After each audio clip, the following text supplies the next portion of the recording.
Buy ba or sell ang gold ngayon? Ka-trade, mag-analyze tayo sa gold ngayon. So tingnan natin kung ano yung bias ngayong araw. Bababa ba yung gold o tataas ba?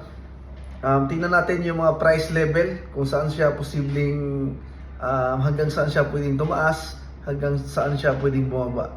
So nandito tayo sa R1 time frame, yung presyo ng gold ay 2603. So makita natin, meron tayong ginuhit dyan na tatlong blue line. Yun yung ito ang mga resistance level. Yung red naman, tatlong red din yung ginuhit natin. Ayan. So yan naman yung mga support level. So makita natin yung price ng gold ngayon nasa resistance level. Tapos nasa baba siya ng 5 moving average natin, yung kulay orange. SMA 20, 50, 100, 150 at 200. So sell ang bias ng gold natin ngayong araw. So pwede tayong maghanap ng entry, sell trade lang yung gagawin natin. Okay? So saan tayo pwedeng mag-sell? Dito sa mga resistance level magandang mag-sell. So tulad ngayon nasa 2604 banda dyan sa resistance level natin, pwede tayong mag-sell ng gold dyan. Okay? So tingnan nyo sa lower time frame M5, M15, doon kayo maghanap ng entry ninyo. So pwede kayong gumamit ng support and resistance sa lower time frame, o kaya pullback, o kaya breakout, trend following, pwede rin yung mga price action patterns. So depende na sa entry niyo, basta yung trade natin ay sell.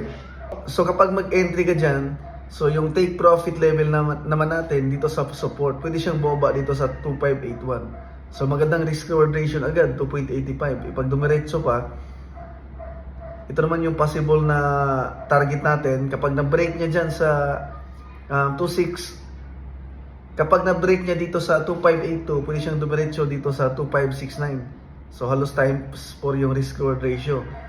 Kapag dumiretso pa, pwede siyang umabot dito sa 2554. So grabe, times 6 na yung risk reward ratio. Pero syempre, pwedeng tumaas yung presyo ng gold. So pwede pa siyang tumaas hanggang dito sa level ng 2617.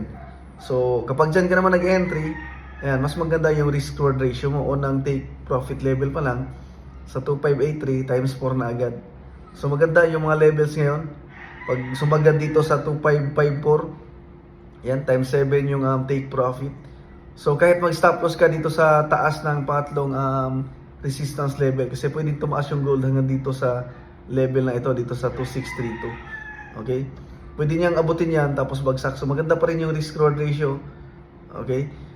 So tingnan nyo na lang sa lower time frame para sa mga entry ninyo. So yun lang ka-trade. Salamat.